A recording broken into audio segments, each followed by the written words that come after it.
আসসালামু আলাইকুম দর্শক, চলে আসলাম নতুন আরেকটি ভিডিও নিয়ে। দর্শক, আমার আজকের ভিডিওতে আমি আপনাদেরকে শাহিন, তিশা, তানজিলা, বাপ্পি তাদের প্রত্যেককে নিয়ে কিছু ইনফরমেশান দিব এবং প্রত্যেকটি ইনফরমেশান থাকবে খুবই দুর্দান্ত। এই ইনফরমেশানগুলো আমি কালেক্ট করেছি আপনাদের জন্য। যে ইনফরমেশানগুলো বর্তমানে ট্রেন্ডিং, যেগুলো আপনারা সবাই জানেন বা আপনাদের জানানোর কিছু নেই, যেগুলো ভিডিওতে ওপেনলি আছে, যেগুলো মানুষ বলেছে সেগুলোই আপনারা শুনছেন, সেগুলো নিয়ে আসলে কোনো রোস্টিং ভিডিও হয় না। আপনাদেরকে ঠিক সেটাই আমি জানাবো, যেটা আপনারা কি এখন পর্যন্ত জানেন না। আচ্ছা, কী জানতে পারবেন দর্শক? আজকে আপনারা বাপ্পি যে গাড়ি কিনেছে, সেই গাড়ি কেনার পর তানজিলের মধ্যে যে পরিবর্তন এসেছে সেটা দেখতে পারবেন। তিশার মধ্যে যে পরিবর্তন এসেছে সেটাও দেখতে পারবেন। তাদের এলাকার মানুষের মধ্যে যে পরিবর্তন এসেছে সেটাও দেখতে পারবেন। এবং নোংরামির শেষ সীমা কোন জায়গায় পৌঁছেছে সেটাও দেখতে পারবেন। আর অন্যদিকে এতদিন পর্যন্ত শারমিন, যাকে আপনারা চ্যাপা শুটকি হিসেবে চেনেন, সে কিন্তু তার মতো করে কিছু ইনফরমেশন দিয়েছিল যে শাহিন এটা করে। ঠিক আছে, তার যে বাজে নেশা পানির অভ্যাস আছে। আর ওদিক থেকে শাহিন আজকে একটা ভিডিও দিয়েছে তার নিজেরকে সাফাই দিয়ে। সে কিচ্ছু করে না, সে একদম দুধে ধোয়া তুলসী পাতা। তো এটারই আজকে নমুনা আর এবং প্রমাণ আমি আজকে আপনাদের সামনে তুলে ধরবো। তো দর্শক, আপনাদের কাছে যদি ভিডিওটা ইন্টারেস্টিং মনে হয় এবং প্রয়োজনীয় মনে হয়, অবশ্যই পুরো ভিডিওটা দেখবেন, তাহলে ইন ডিটেলস সব কিছু জেনে যাবেন। সো দর্শক, বেশি কথা না বাড়িয়ে চলুন শুরু করা যাক আমার আজকের ভিডিও শুরুতে বলে রাখি, আপনারা যারা নতুন এখন পর্যন্ত আমার চ্যানেলটিকে সাবস্ক্রাইব করে পাশে থাকা ছোট্ট বেল আইকনটা বাজিয়ে অল নোটিফিকেশন অন করে দিবেন এবং যারা ভিডিওটা দেখছেন লাইক দিয়ে ভিডিওটি দেখা শুরু করবেন। দর্শক, আমি আমার ভিডিওর মূল কথা শুরু করে দেই। ভিডিও শুরুতেই দর্শক, আজকে প্রথমে চলে আসব তানজিলা, বাপ্পি, তিশা তাদের দিকে। আচ্ছা, বাপ্পি তো গাড়ি কিনেছে, তাই না? অনেক বড় একটা জিনিস। একটা মানুষ তার জীবনে অনেকগুলো সাধনা করে সবার আগেই। দেখবেন, একটা মানুষ যখন প্রথম বিয়ে করার পরে ওই দম্পতির, ওই ছেলে আর মেয়ের প্রথম ইচ্ছা থাকে, স্বপ্ন থাকে যে আমরা একটা সুন্দর বাড়ি করবো, আমাদের একটা স্বপ্নের বাড়ি করব। যার সামর্থ্য যত বেশি, তার বাড়ি করার প্রবণতা, মানে তার বড় বাড়ি করার প্রবণতা তত বেশি। যেমন যারা কোটিপতি, ঠিক আছে, সেই সমস্ত ছেলেমেয়েরা ভাবে আমরা অনেক দামি একটা ফ্ল্যাট, অনেক দামি একটা বড় বাড়ি বাংলো করব। যারা গরিব তারা চিন্তা করে আমরা ছোট্ট একটা ঘর উঠাবো, টিনের ঘর হলে উঠাবো, যেখানে আমাদের ছোট্ট সংসার হবে। কিন্তু এই ঘরের স্বপ্ন, একটা বাসস্থানের স্বপ্ন, একটা মাথার ছাদের স্বপ্ন প্রত্যেকটা দম্পতি দেখে। বিয়ের পর একটা ছেলে আর একটা মেয়ের প্রথম স্বপ্ন হয় আমরা আমাদের একটা ছোট্ট ঘর সাজাবো। প্রত্যেকটা ছেলে মেয়ের স্বপ্ন হয় এবং সেই স্বপ্নের কারণেই একটা ছেলে মেয়ে শুরু করে সময়ের সাথে সাথে তাদের প্রত্যেক মাসিক বেতনের একটা নির্দিষ্ট অংশ ব্যাংকে সঞ্চয়ের। আপনারা খেয়াল করে দেখবেন, স্বয়ং আপনি, স্বয়ং আরও যারা নিজেরা আছেন প্রত্যেকে খেয়াল করে দেখবেন, নিজেদের অজান্তে হলেও একটা বাড়ির স্বপ্নে প্রত্যেকে কিন্তু টাকা জমান। সেটা পারেন আর না পারেন, একটু একটু করে জমাতে থাকেন যে কোনো এক সময় হয়তো টাকার পরিমাণ বেশি হলে আমরা একটা বাড়ি করতে পারবো, আর নাহলে একটা ফ্ল্যাট কিনতে পারবো, মাথার একটা ছাদ হবে। এই স্বপ্ন প্রত্যেকটা মেয়ে বিয়ের পর দেখে, এই স্বপ্ন প্রত্যেকটা ছেলে বিয়ের পর দেখে, তাদের নিজেদের একটা ছোট্ট ঘরের। এটা অন্যায়ের কিছু না, এটা দোষের কিছু না, এটাই স্বাভাবিক। আর যখন একটা দম্পতির বাড়ি হয়ে যায় তখন মানুষের এটা প্রয়োজনটার অভাব মিটে গেলে তখন চলে আসে বিলাসিতার অভাব। তখন মানুষ চিন্তা করে আমার একটা গাড়ি হলে মনে হয় ভালো হবে। তো বাড়ি হচ্ছে প্রয়োজনীয়তা, ফ্ল্যাট হচ্ছে একটা প্রয়োজনীয়তা, কিন্তু গাড়ি হচ্ছে বিলাসিতা। একটা মানুষ যখন তাদের প্রয়োজনীয়তা ফিল আপ করে ফেলে, যখন সে তার প্রয়োজনীয়তা মিটিয়ে ফেলে, তখন কিন্তু সে তার বিলাসিতা পূরণের জন্য অগ্রসর হয়। ঠিক আছে, বাড়ি করে ফেলার পর গাড়ির চিন্তা, এটা সম্পূর্ণভাবে বিলাসিতা। কারণ গাড়ি ছাড়া ভালোই চলা যায়, কিন্তু যারা তারপরও গাড়ি কিনে সেটা সম্পূর্ণ বিলাসিতা। সমাজে নিজেকে উচ্চ পর্যায়ের সোসাইটিতে নিয়ে যাওয়া, যে হ্যাঁ আমার এখন গাড়ি আছে, আমার এখন বাড়ি আছে, মানে আমি এখন সমাজে 8-10টা মানুষের থেকে কিছুটা হলেও আমি এখন বড় লোকস, এই একটা দাম্ভিকতা নিয়ে চলা। তো বাপ্পির ক্ষেত্রে আসতে চাই দর্শক, বাপ্পি বাড়ি করেছে, দোতলা ঘর ছিল, এখন গাড়ি করেছে। ঠিক আছে, তার মানে বাপ্পির বাড়ি গাড়ি এখন দুটোই আছে, বাপ্পি এখন বড় লোকের কাতারে, এখানে কোনো রকম সন্দেহ করার কিছু নেই। যে বাপ্পি 2 দিন আগে, 2 দিন বলতে আসলে এটা আমি মানে তাৎপর্যপূর্ণ কথা বললাম, মানে বছরখানেক আগেও যে বাপ্পির আসলে 2 বেলা ভাত কিনে খাওয়ার সামর্থ্য ছিল না, সে এখন গাড়ি কিনেছে আপনাদের জোরে। বুঝবেন দর্শক, বুঝে নেবেন। তো বাপ্পি গাড়ি কিনেছে, দোষের কিছু না। শুনুন, এখানে কিছু কথা উঠেছে আমি দেখলাম। আসলে এই কথাটা কখনো রোস্টিংয়ের টপিক হতে পারে বলে আমি পার্সোনালি মনে করি না। সেটা আমার যুক্তিতর্ক, আপনারা শুনলে বুঝবেন কেন বলছি। এখানে কিছু কথা উঠেছে দর্শক, বাপ্পির এই গাড়িটা সেকেন্ড হ্যান্ড বলে ফাতেহা বলেছে। আপনারা ফাতেহার ভিডিওতে শুনেছেন যে ফাতেহা বলেছে যে এটা একটা সেকেন্ড হ্যান্ড গাড়ি। তো যে সমস্ত দর্শকরা মনে করছেন ভাই বাপ্পি তো সেকেন্ড হ্যান্ড গাড়ি কিনেছে, তাদেরকে বলি ভাই, একটা সেকেন্ড হ্যান্ড গাড়ি না, সে যদি থার্ড হ্যান্ড গাড়িও কিনে সেটাও টাকা, সেকেন্ড হ্যান্ড কিনলে সেটাও টাকা, ফার্স্ট হ্যান্ড কিনলে সেটাও টাকা। আপনারা খালি একটা গোল্ডের কথা চিন্তা করুন। একটা গোল্ড আপনি যখন কিনেন সেটাকে বিক্রি করে দিলে কিন্তু গোল্ডই থাকবে, সেকেন্ড হ্যান্ড কিনেন সেটা গোল্ডই থাকবে, থার্ড হ্যান্ড কিনেন সেটা গোল্ডই থাকবে। মানে গোল্ড গোল্ডই থাকবে, একইভাবে গাড়ি গাড়িই থাকবে, গাড়ি বদলে যাবে না। অর্থাৎ গাড়ি যদি বাপি সেকেন্ড হ্যান্ডও কিনে সেখানেও কিন্তু কম টাকা না, সেখানেও কিন্তু ভালোই টাকা দিয়ে লেগেছে। যদি ফার্স্ট হ্যান্ড গাড়ি 30-40 লাখ টাকা হয়, সেকেন্ড হ্যান্ড গাড়ি কিনতে কিন্তু বাপ্পির 22-23 লাখ টাকাই লেগেছে, বা আরও বেশিও লাগতে পারে রেজিস্ট্রি খরচ সহ। সো ভাই, যারা সেকেন্ড হ্যান্ড গাড়িটাকে হাইলাইট করে বলছেন, কষ্ট করে বলবো এটাকে হাইলাইট করবেন না। কারণ বাপ্পির সেকেন্ড হ্যান্ড গাড়ি কিন্তু 10,000 টাকায় কিনে নিই, সেটাও কিন্তু 20-22 লাখ টাকাই লেগেছে কিনতে গিয়ে। সো এখানে ফ্যাক্ট দেখবেন টাকার অ্যামাউন্ট দেখবেন, নট এটা দেখবেন গাড়িটা ফার্স্ট হ্যান্ড নাকি সেকেন্ড হ্যান্ড। খালি একটা জিনিস মাথায় রাখবেন, বাপ্পি গাড়ি কিনেছে তার মায়ের জমানো টাকা দিয়ে। এর চাইতে বেশি কিছু এখানে মনে করার বা মনে রাখার আর দরকার নাই। খালি একটা কথা মনে রাখলেই হবে, যে বাপ্পি তার মায়ের হার্টের রিং পর্যন্ত পড়ালো না টাকার ভয়ে, যে 1-2 লাখ টাকা খরচ হয়ে যাবে মায়ের পিছনে, মাকে বাঁচানো যেতে পারতো হয়তো রিং পরালে, সেই বাপ্পি কিনা কী করলো, সে বাপ্পি তার নিজের প্রয়োজনে সে এখন গাড়ি কিনলো মায়ের জমানো টাকা দিয়ে। তাহলে নিজেরাই বুঝবেন যে বাপ্পি কতটা অকর্মার ঢেকি। দেখেন দর্শক, বাপ্পি গাড়ি কিনেছে, এখন সে গাড়ি করে সে তানজিলাকে তার শ্বশুরবাড়ি দিয়ে আসছে, তানজিলাকে নিয়ে ঘুরতে যাচ্ছে, সামনে পদ্মা চড়ে যাবে, সব জায়গায় যাবে। তো মজার কথা হচ্ছে এখানে কিছু জিনিস রয়েছে। বাপ্পি গাড়ি করেছে, তাই না? এটা তো অনেক বড় বিষয়, কারণ একটা মানুষ যখন গাড়ি কিনে, এটা বাড়ি করার মতো একটা স্বপ্নের একটা জিনিস গাড়ি কেনা। তো বাপ্পি গাড়ি কিনেছে, এটা তো একটা স্বপ্ন ছিল। আচ্ছা, যেহেতু গাড়ি কিনেছে, অবশ্যই এখন এটা কিন্তু এলাকার মানুষের একটা চোখ পড়ার কথা, নজরে আসার কথা। বাপ্পিদের এলাকায় মানুষ আছে কয়জন? তাদের কিন্তু আশপাশের প্রতিবেশী খুবই কম। এই যে পাশে আছে সব থেকে ক্লোজ, তাদের বাপ্পিদের সবচেয়ে ক্লোজ যে আত্মীয় সেটা হচ্ছে পাপিয়ারা, এবং বাপ্পিদের বাসায় যিনি কাজ করেন সেটা হচ্ছে পারুল খালা। আরও এলাকার মানুষজন আছে। এই যে বাপ্পি এত বড় কাজ করেছে, গাড়ি কিনেছে, এলাকার মানুষের কি এখানে আসার কথা ছিল না? বা এলাকার মানুষ বাপ্পির গাড়ি দেখার কথা ছিল না? কিন্তু খেয়াল করে দেখবেন দর্শক, বাপ্পির গাড়ি কেনার পর, গাড়ি কেনার ওই ভিডিওতে বা পরবর্তী ভিডিওতে কোনো জায়গাতে এলাকার মানুষজনকে দেখা যায়নি। পাপিয়াকে বলেন, পাপিয়া ছাড়া অন্য যারা মানুষজন ছিল, কাউকে কিন্তু আমরা দেখিনি বাপ্পির এই গাড়ি কেনার উৎসবে তাদের সঙ্গে ছিল। এমনকি যে পারুল খালা এত বছর বাপ্পির মায়ের সাথে রান্নার কাজে সহযোগিতা করলো, সে পারুল খালাকেও কিন্তু বাপ্পির গাড়ি কেনার দিন তাদের বাসা দেখা গেল না। বরং দেখা গিয়েছে ওই দিন যেদিন বাপ্পি গাড়ি কিনেছে সেদিন রান্নাঘরের রান্নার যত দায়িত্ব ছিল অন্য কোনো মানুষকে দিয়ে তিশা করাচ্ছিল। এমনকি তানজিলার শাশুড়িও হাত দিয়েছিল রান্নার কাজে, কিন্তু পারুল খালাকে কিন্তু খুঁজে পাওয়া যাচ্ছিল না। অর্থাৎ পারুল খালাকে বলা হয়নি, আর না হয় পারুল খালা এই ঘটনা শুনে সেখানে উপস্থিত হয়নি। ঠিক একইভাবেই পাপিয়ার কথা বলতে গেলেও হয় পাপিয়াকে বলেনি, আর না হয় পাপিয়া উপস্থিত হয়নি। এখন কোনটা হতে পারে ঘটনা, আপনারা বলুন তো, আমি আপনাদেরকে খুলে বলি।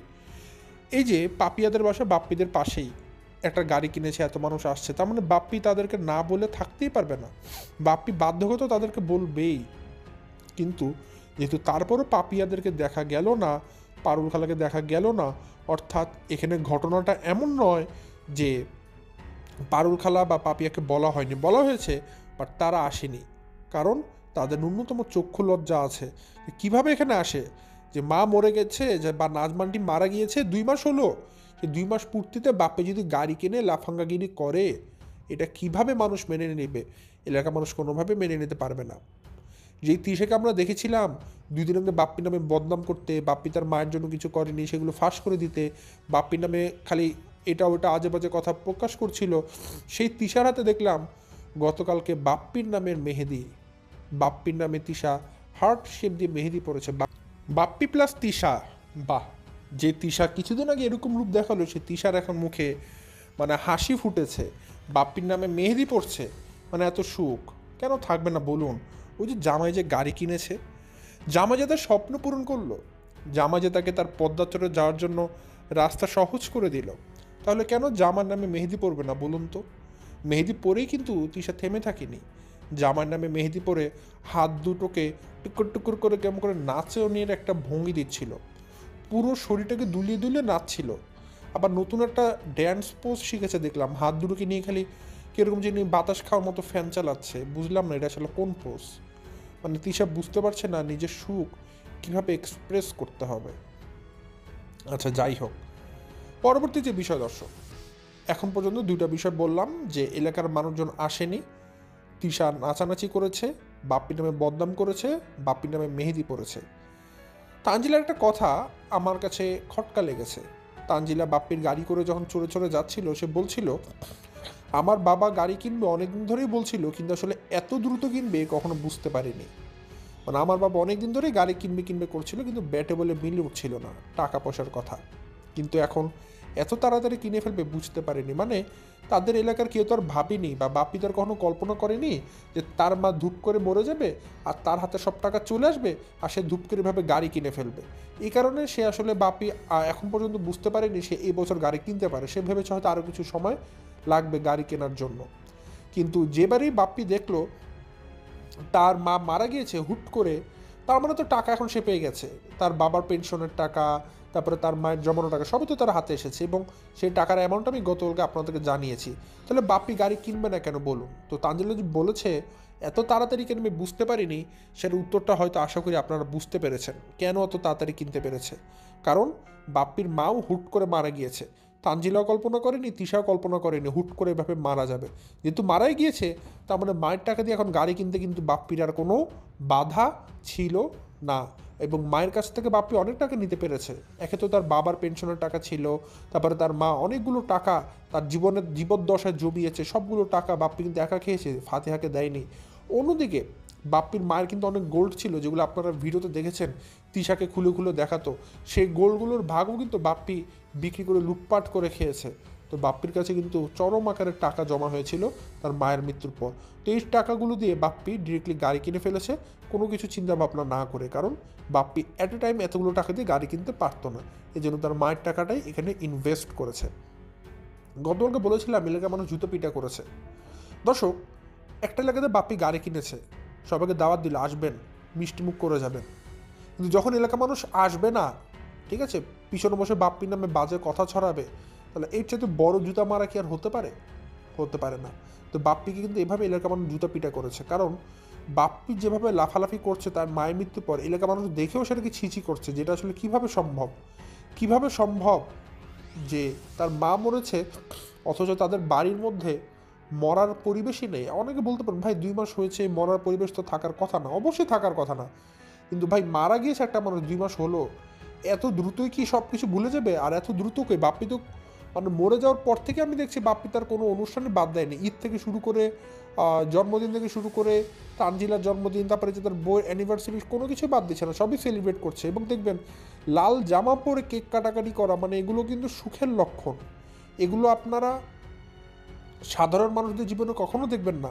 বাপ্পি যা করছে, মানে বাপ্পির বিন্দুমাত্র তার মায়ের মৃত্যু নিয়ে কোনো শোক ছিল না। আমার কথাটাই এখানে, বাপ্পি গাড়ি কিনবে না কেন? কিনুক, বাড়ি কিনুক, গাড়ি কিনুক, টাকা উড়াক, কেক কাটুক, অ্যানিভার্সারি পালন করুক, জন্মদিন পালন করুক, লুঙ্গি তুলে নাচুক, আই ডোন্ট ইভেন কেয়ার, আমার কিছু মনে হয় না।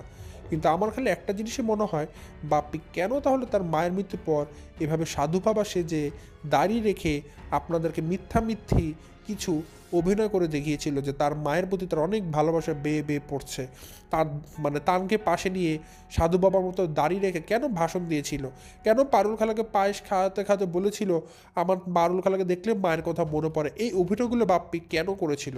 আর আপনাদের সাথে সেই অভিনয়গুলো করে করে আপনাদের কাছ থেকে ভিউ কামিয়েছে এবং সে ডলার কামিয়েছে। এমনকি বাপ্পি তার মায়ের মৃত্যু দিয়েও সে অনেকগুলো টাকা কামিয়েছে এবং সেই টাকাই বাপ্পি বসে বসে এখন খাচ্ছে। তো এগুলো তো অবশ্যই নোংরা লাগবে। পরবর্তী যে বিষয় দর্শক তানজিলারটা, প্রথমত গাড়ি কিনেছে বাপ্পি, তানজিলার সৎ বাবা, কিন্তু তানজিলার যে দেমাগ, আরে বাবা এটা তো অকল্পনীয়। তানজিলাকে দেখলাম তার সৎ বাবার গাড়ি নিয়ে তার কতটা ভাব, কতটা দেমাগ। সে গাড়িতে চড়ছে আর বলছে নিজের বাবার টাকায় গাড়ি কিনে সেই গাড়িতে করে চড়ার মজাটাই আলাদা, তাই না বলো? মানে সাকিবকে বলছে যে বাবার গাড়িতে মানে চড়ার মজাই আলাদা। এবং সাকিবকে দেখলাম বাপ্পির গাড়িটা দেখে সাকিব যেন কিছু তর্স হচ্ছে না, খালি লাফালাফি করছে, মনে হয় তার প্যান্টটা বারবার খুলে যাচ্ছে খুশিতে, আমোদে, ঠেলাতে। ঠিক আছে, গাড়ি থেকে নেমে লাফাচ্ছে, গাড়িতে বসে লাফাচ্ছে, কী করবে বুঝতে পারছে না। মানে সাকিব বুঝে গিয়েছে যে গাড়িটা তো ভাই আমার মনে হয়, যেহেতু আমার শ্বশুর কিনেছে তাহলে গাড়িটা তো মনে আমার, মানে সাকিব গাড়িটাকে তার নিজের মনে করছে। আর নিজের মনে না করলেও বাপ্পিকে গাড়ি কিনতে দেখে তানজিলা মানে সাকিবের এখন স্বপ্ন হয়েছে সেও হয়তো তানজিলার টাকায় গাড়ি কিনবে। ঠিক আছে, তানজিলাকে দেখলাম সে শ্বশুরবাড়িতে যাচ্ছে আর প্রত্যেকটা মানুষকে বলে বলে বেড়াচ্ছে। তানজিলা তার দাদি শাশুড়িকে, তার চাচি শাশুড়িকে সবাইকে বলছে বাবার গাড়িতে করে আসলাম, বাবার গাড়িতে করে আসলাম, কালো গাড়ি কিনেছে, মানে বলতে বলতে যাচ্ছে। মানে এত দেমাগ, এতটা অহংকার, এতটা ভাব যে গাড়ি কিনে মনে কিছু একটা উদ্ধার করে ফেলেছে। সাকিব কিনে বেডরুমে গিয়েছে, সাকিব বলছে আমি তোমাকে সব কিছু একটা একটা করে কিনে দিব, ঠিক আছে, সব হবে। তো ভাই এর চাইতে চরম জোক আর কিছু হতে পারে না। সাকিব যে বলে আমি তোমাকে সব কিনে দিব, তো সাকিবকে একটু মনে করিয়ে দিতে চাই আপনি কিনে দিতে পারেন, কিন্তু ভাই আপনি কিন্তু আপনারটাকে কোনো কিছু কিনে দিচ্ছেন না। আপনি তানজিলাকে তানজিলার টাকা দিয়ে কিনে দিচ্ছেন, তাহলে আপনি তানজিলাকে কী দিলেন? সর্বোচ্চ আপনি তানজিলাকে ফ্রি একটা বাচ্চা পয়দা করার সুযোগ করে দিয়েছেন। আপনার ভিতরের জিনিস আপনি তানজিলাকে দিয়েছেন, সেটা দিয়ে তানজিলার গর্ভে একটা বাচ্চা এসেছে, এটাই আপনি খালি পেরেছেন, আর কিছু আপনি পারেননি। আপনার অন্য কোনো জায়গাতে কোনো বুরুদ নেই। তো এই জিনিসগুলো কিন্তু দর্শক মানে আমার মাঝে মধ্যে হাসির উদ্রেকও করে, আবার বিরক্তির কারণও হয়ে দাঁড়ায়। তো তানজিলা সাকিবের এই উন্মাদগিরিটা আসলে এখন মানে নোংরামির পর্যায়ে চলে গেছে। টি শার্টটাও সেম একইভাবে। তো এখানে আরও কিছু জিনিস বলতে চাই, অ্যাড করতে চাই, সেটা হচ্ছে গিয়ে তানজিলা সাকিবের কথোপকথনের সময় একটা জিনিস বের হয়ে এসেছে। সাকিব বলছিল যে তোমার জামার বাড়িটাই তোমার এখন নিজের বাড়ি, নিজের আপন বাড়ি, তারপরে তোমার ছেলে হলে ছেলের বাড়িটা হবে তোমার বাড়ি। তো এখানে তো একটা কথা দিয়ে একটা জিনিস জাস্ট আইডিয়া করছি, নট ফর আমি শিওর না, বা তাদের কথা দিয়ে মনে হচ্ছিল, যেহেতু সাকিব ছেলের কথা বলছে বারবার, তানজিলা বলছে আমি জানি না, হতে পারে, সম্ভাবনা আছে তানজিলার হয়তো ছেলে হবে, কারণ যেহেতু ছেলের কথা এর আগে একবার ক্লু পেয়েছি আর এখন আবার একটা ক্লু দিল সাকিব, তো সম্ভাবনা আছে হয়তো সাকিব এবং তানজিলার একটা ছেলে সন্তান হবে। আমি আবার বলছি আমি এটা শিওর না, আমি গেস করে বলছি আর কি, কথার অ্যানালাইসিস করে গেস করে বলছি ছেলে সন্তান হওয়ার একটা সমূহ সম্ভাবনা এখানে আছে। আর সেখানে কেন সুখ পাবেন না দর্শক? দেখুন পদ্মা চরে যদি তিশার আগে কত কষ্ট হতো, ঠিক আছে, এখন তিশার যখন মনে তখন ড্রাইভার করবে এই চলো পদ্মা চরে চলো, রাতে 12টায় পদ্মা চরে রওনা দিবে, পরের দিন রাতে বলবে এই চলো পাবনায় চলো, পরের দিন আবার চলে আসবে। আর সবচেয়ে বড় যে বিষয়, বাপ্পির এবার এই গাড়ি কেনার আরও বেশি প্রয়োজনীয়তা মনে পড়েছে যখন আমি বাপ্পির মুখোশ এবার টেন উপরে ফেলেছিলাম, যখন বাপ্পি তার মায়ের মৃত্যু পরে পদ্মাচরে গিয়েছিল এবং আমি তারকাদের গল্প সবার আগে এটা ফাঁস করেছিলাম, তখন বাপ্পি একটা গাড়ির প্রয়োজনীয়তা অনেক মানে মনে করছিল যে কিভাবে পালায় আসা যায়। তখন বাপ্পি মনে করছে আমার একটা গাড়ি যদি থাকতো এখন তো আমি দৌড়ে পালিয়ে আসতে পারতাম পাবনাতে। এই জন্য বাপ্পি এবার এসে চিন্তা করেছে আমি এবার একটা গাড়ি কিনবো, যাতে করে যেখানে মন চায় সেখানে আমি হঠাৎ করে পালিয়ে বেড়াতে পারি, কোনো কিছু আমার করতে না হয়। ঠিক আছে, তো এখন দর্শক চলে আসি শাহিনের কিছু বিষয়। শারমিন এবং শাহিনের বিষয়ে সবার আগে আমি মুখ খুলেছিলাম, সেখানে আমি আপনাদেরকে বলেছিলাম যে শাহিন কতটা মানে নোংরা কিছু অভ্যাসে লিপ্ত আর কি, ঠিক আছে, তার মধ্যে কতটা নোংরা কিছু অভ্যাস আছে। জুয়ারির অভ্যাস, পরনারীর প্রতি অভ্যাস, ঠিক আছে, রাত বেরাতে হলে রাতে অনেক দেরি করে ঘর থেকে ঘরে ফেরার অভ্যাস। কারণ একটা পুরুষ যখন বাইরে জুয়া খেলবে, নেশাপানি করবে এবং রাত করে ঘরে ফিরবে, ওই পুরুষ অবশ্যই বাইরে কোনো নারীর সাথে সম্পর্ক করেই তারপর ঘরে ফিরবে, এতে কোনো সন্দেহ নাই। এবং একটা স্ত্রীরা অনেক ভালো মতো বুঝতে পারে তার স্বামীর আচার ব্যবহারে, এবং স্বামী সেটা বুঝতে পেরেছিল, এই কারণে সে ঘর সংসার ফেলে চলে এসেছে। এবং এই জিনিসটা যখন আমি প্রকাশ করেছিলাম, শারমিন তখন সাহস পায়, শারমিন নিজেও তখন এগুলো দর্শকদের সবার কাছে এগুলো ফাঁস করে দেয়, শেয়ার করে দেয়। আর আজকে শাহিন এসেছে সেগুলো সাফাই দিতে। কি সাফাই? কোনো প্রমাণ নাই, কোনো কিচ্ছু নাই, খালি মুখে মুখে বলছে আমি এগুলো করি নাই, আমি এগুলো করি নাই। সে রোস্টারের বাচ্চারা আছে, রুস্টার না ভাই, রুস্টার না, এটা রুস্টার না, ইটস কল্ড রোস্টার। ঠিক আছে, আপনি যে রুস্টার রুস্টার করছেন, এটা রুস্টার না, রুস্টারের বাচ্চা না ভাই, এটা রুস্টারের বাচ্চা না, এটা রোস্টার। এবং আপনার গায়ে জ্বলন ধরে কেন রোস্টারদেরকে নিয়ে? সত্য কথা বলে এর জন্যই? সত্য কথা এরকম তিতাই লাগে ভাই। সত্য কথা বললে সবার গায়ে চামড়াতে লবণ লেগে যাওয়ার মতো হয়, সবার গায়ে জ্বলতে থাকে সত্য কথা শুনলে। তো আপনারও সেটাই হচ্ছে আর কি। তো এখানে একটা কথা বলতে চাই, শাহিন মুখে মুখে যে প্রমাণ নিয়ে এসেছে আমি খাই না, আমি এটা করি না, যে মিথ্যা গল্প বলছে, খালি একটা কথা বলবো, আমি প্রমাণটা দিব। একটা দর্শকও কমেন্ট করেছেন এবং আমি এটা নিজেও খেয়াল করেছি। কষ্ট করে শাহিনের ঠোঁটটা দেখবেন, ঠোঁট, শাহিনের গায়ের চামড়ার রঙটা দেখবেন আর ঠোঁটের চামড়ার রঙটা দেখবেন। আমি মনে করি মানুষের ঠোঁট কথা বলে, মানুষের চোখ কথা বলে, মানুষের শরীর কথা বলে, আর কিচ্ছু বলতে চাই না। আপনারা খালি শাহিনের ঠোঁটের রঙটা দেখবেন আর শরীরের রঙটা দেখবেন, এরপর আপনারা বুঝে যাবেন শাহিন কিছু খায় নাকি খায় না, এবং কতটা কড়া পরিমাণের খাবার খায় সেটা বুঝতে পারবেন। কী পরিমাণ কড়া না খেলে তার ঠোঁটের কালার এরকম হয়, তার চোখের রং এরকম হয়ে যায়, তাকে নেশাগ্রস্ত লাগে, তার কথাবার্তা এরকম নেশাযুক্ত হয়ে যায়। বোঝাই যাচ্ছে শাহিন নেশা করে তার ঠোঁটের রং দেখি, এবং নেশা করে রাত্রেবেলা পরনারীর সাথে সম্পর্ক করেই তারপরে বাসায় ফিরত, এবং এটা শারমিনের কাছে ধরা পড়েছে। এই জিনিসে বিন্দুমাত্র সন্দেহ করার কিছু নেই দর্শক, এটা স্পষ্টভাবে দৃশ্যমান, সবার চোখে দৃশ্যমান। তো যাই হোক দর্শক, একে একে করে আজকে অনেকগুলো ইনফরমেশন দিয়েছি, এবং আমি রিসেন্টলি একটু বেশি লম্বা ভিডিও মেক করার চেষ্টা করছি না। সো আজকে ভিডিও এখানেই শেষ করবো, বাট আগে একটু কিছু হাইলাইট করে দিই। যেমন আজকে আমি কী কী কথা বলেছিলাম, তিশার নেচেছে মেহেদি পরে অথচ বাপের নামে বদনাম করলো, এলাকার মানুষজন জুতা মেরেছে, পারুল খালা আসেনি, তারপরে তানজিলা দেমাগ দেখাচ্ছে, তানজিলের শ্বশুরবাড়িকে লাফাঙ্গা কী করছে, সাকিব লাফালাফি করছে, এই গাড়ি নাকি আরও অনেক আগে কিন্তু এখন খুব দ্রুত কিনে ফেলেছে, কেন কিনেছে এত দ্রুত সেটাও আপনাদেরকে তুলে ধরলাম। তারপর শাহিনের কথা বললাম, তিশার ড্যান্সের কথা বললাম, অনেক কিছুই বলেছে কিন্তু দর্শক। এবং আরেকটা বিষয় যেটা উল্লেখ করে দিয়েছি, বাপ্পির গাড়িটা সেকেন্ড হ্যান্ড নাকি ফার্স্ট হ্যান্ড, এটা আসলে কোনো মুখ্য কারণ না, এটা নিয়ে আসলে কোনো হাইলাইট করার কিছু না দর্শক, সেটার কারণটা কি সেটাও বলে দিয়েছি। সো আজকে দর্শক আমি মনে করি এই ভিডিও এই পর্যন্তই, আজ বেশি কথা বাড়াবো না, এখান থেকে বিদায় নিচ্ছি। সবাই ভালো থাকবেন, সুস্থ থাকবেন, আসসালামু আলাইকুম।